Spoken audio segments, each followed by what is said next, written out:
Donc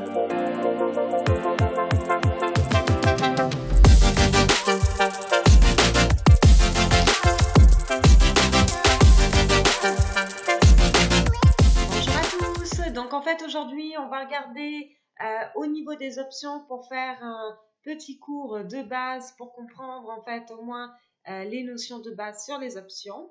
Donc dans un premier temps on va regarder comme d'habitude la définition. Donc qu'est-ce qu'une option? S'il s'agit d'un contrat établi entre deux parties. Donc vous avez la partie acheteur de l'option et la partie vendeur de l'option. Bien évidemment tout cela se fait par le biais d'une bourse d'options comme la bourse par exemple de Chicago. Alors, qu'est-ce que c'est clairement? Donc en fait, pour la partie acheteur, l'achat d'un contrat, en fait, contrat c'est l'option, donne le droit à l'acheteur, pas l'obligation.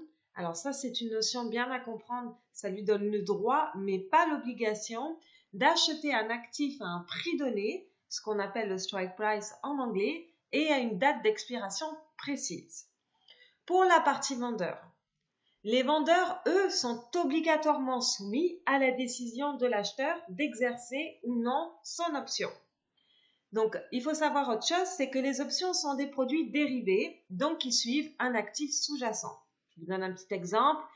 Si vous achetez une option d'achat sur l'action Apple, la variation va dépendre en partie du produit sous-jacent, soit Apple.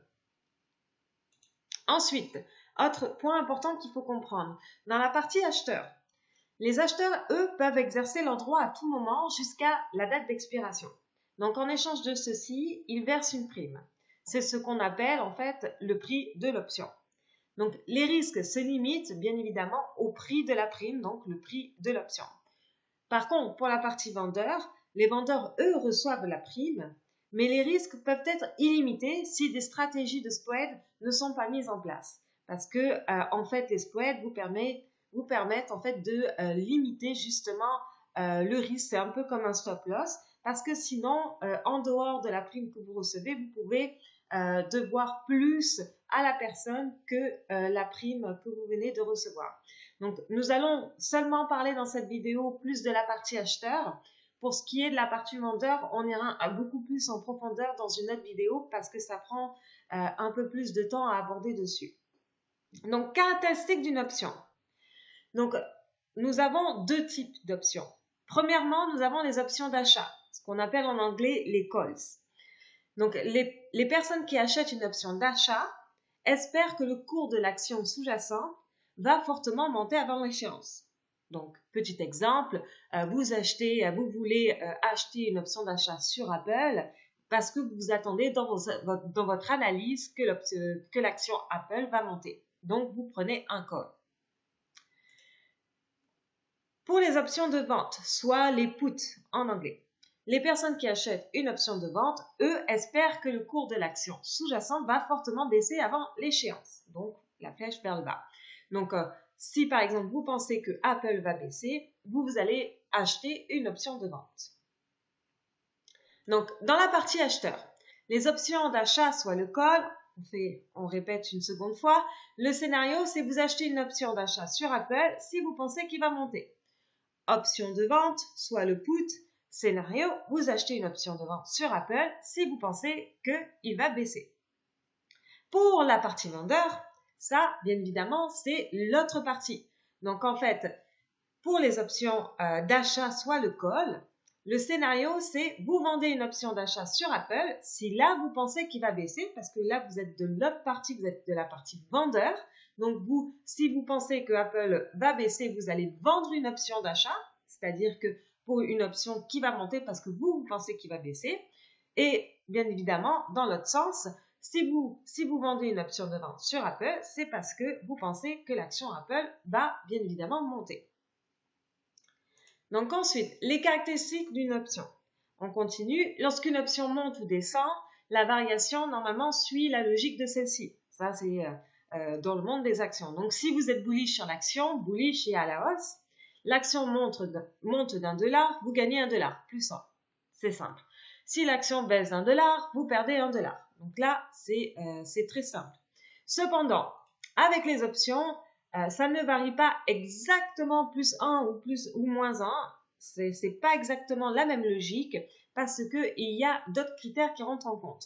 Vous avez le strike price, l'expiration, la volatilité et le taux d'intérêt. Bien évidemment, dans cette vidéo, nous faisons juste un cours de base, mais dans une autre vidéo, on ira un peu plus en profondeur dans chacun des détails comme ça qui caractérisent bien évidemment l'option. Donc maintenant, on va prendre un petit exemple.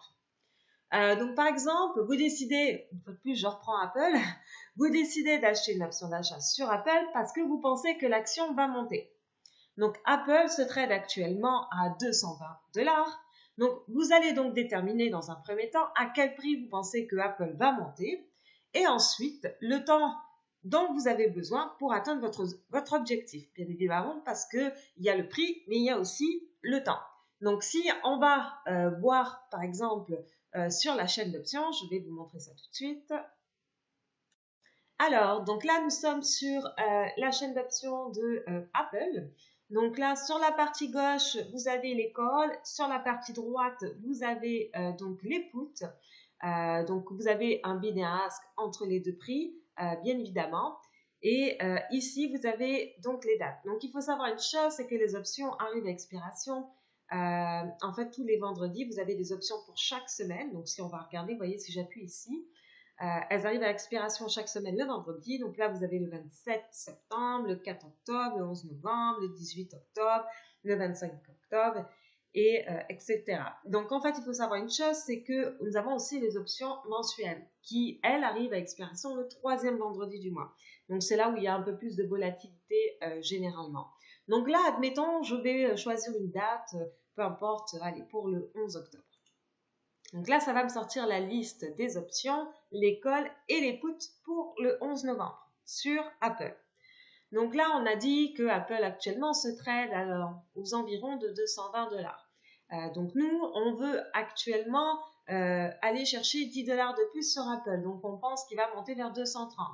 Donc admettons, il y a diverses stratégies d'options. Ça, c'est juste pour vous donner un exemple sur quoi ça ressemble, à quoi ça ressemble, sur la chaîne d'options. Mais admettons, je me dis, OK, pour le 11 novembre, ou bien avant le 11 novembre, je me dis que l'action va monter jusqu'à 230. Donc, je vais acheter cette option-là à 84 sous. Donc ça, il faut multiplier bien évidemment par 100 parce que dans chaque contrat, il y a 100 actions. Donc, il faut multiplier ce chiffre-là par 100. Donc, ce qui donne en fait 84$ pour un contrat qui donne le droit d'exercer sur 100 actions. Donc, ça, c'est juste bien évidemment un petit exemple. Après, il y a diverses stratégies. Je peux aller bien plus loin pour payer moins cher. Je peux par exemple prendre celle à 235. Vous voyez, ça me coûte plus que 32$ parce que je multiplie toujours ce chiffre par 100. Mais cependant, en fait, il faut que sous les 3 prochaines semaines, parce que c'est jusqu'au 11 octobre, il faut absolument que mon option bouge de manière assez importante, qu'elle prenne au moins 15$ pour que je ne perde pas cette prime-là. Donc après, il y a diverses stratégies, dépendamment de ce que vous calculez, dépendamment de la volatilité que vous pensez qu'il va y avoir sur les marchés. Et il y a beaucoup de choses à prendre en compte, bien évidemment aussi la variation du stock. Si le stock ne varie que de 2$ par jour, par semaine, vous n'allez pas prendre une option sur 2 semaines qui vous dit qu'elle va bouger de 10$. Donc après, tout est relatif, bien évidemment, il y a plusieurs calculs à faire et il faut s'entraîner avant d'en exercer. Donc ça, c'était juste pour vous donner un petit aperçu, mais après, on rentrera plus en détail sur les différentes stratégies d'options qu'on peut utiliser. Donc voilà, c'est tout pour le cours 101 sur les options. Si vous avez bien évidemment des questions, n'hésitez pas. Si vous avez aimé la vidéo, n'hésitez pas à mettre un pouce également.